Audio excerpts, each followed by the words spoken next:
KCB workers association CITU Thalassery division സമ്മേളനത്തിന്റെ ഭാഗമായി തൊഴിലാളി സംഗമം നടത്തി. കതിരൂർ ടൗണിൽ നടത്തിയ തൊഴിലാളി സംഗമം CITU ജില്ലാ സെക്രട്ടറി K. മനോഹരൻ ഉദ്ഘാടനം ചെയ്തു.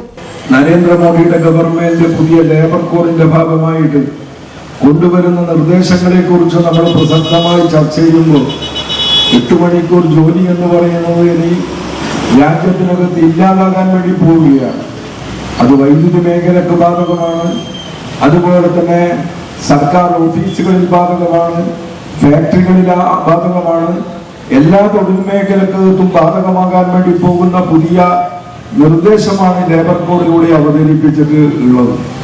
പണ്ട് കാലത്തും നമ്മുടെ നാട്ടിനകത്ത് അങ്ങനെയുള്ള നടപടികളായിരുന്നു ഉണ്ടായിരുന്നത്.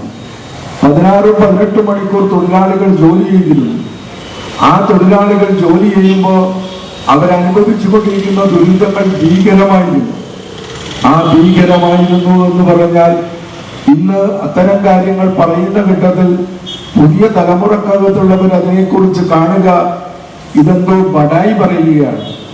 അങ്ങനെയെല്ലാം ഒരു നാട്ടിനകത്ത് ഉണ്ടാകുമോ എന്നുള്ളത് ആയിരുന്നു. അന്ന് നമ്മുടെ നാട്ടിനകത്തുള്ള തൊഴിലാളികൾ നേരം വെളുക്കുമ്പോഴാണ്, പുലർച്ചെ 4 മണിക്കും 3 മണിക്കുമാണ് അവർ ജോലി ചെയ്തിരുന്ന സ്ഥാപനത്തിനകത്ത് പോയിട്ട് ഉണ്ടായിരുന്നു. ഇന്നത്തെ പോലെ ഗതാഗത സൗകര്യം ഇല്ലാത്തത് കൊണ്ട് തന്നെ ഇന്ന് KSCBയിലെ ജീവനക്കാർക്ക് മിക്കവാർക്കും ബൈക്കുകളുണ്ട്. CPIM തലശ്ശേരി ഏരിയ കമ്മിറ്റി അംഗം സുരേഷ് ബാബു അധ്യക്ഷത വഹിച്ചു. KCB വർക്കേഴ്സ് അസോസിയേഷൻ സംസ്ഥാന ജോയിന്റ് സെക്രട്ടറി രഘുനാഥ്, സംസ്ഥാന ജോയിന്റ് സെക്രട്ടറി രാജേഷ് മണാട്ടെ എന്നിവർ ആശംസാ പ്രസംഗം നടത്തി. ഷൈജു C സ്വാഗതവും വിനോദൻ കതിരൻ നന്ദിയും പറഞ്ഞു.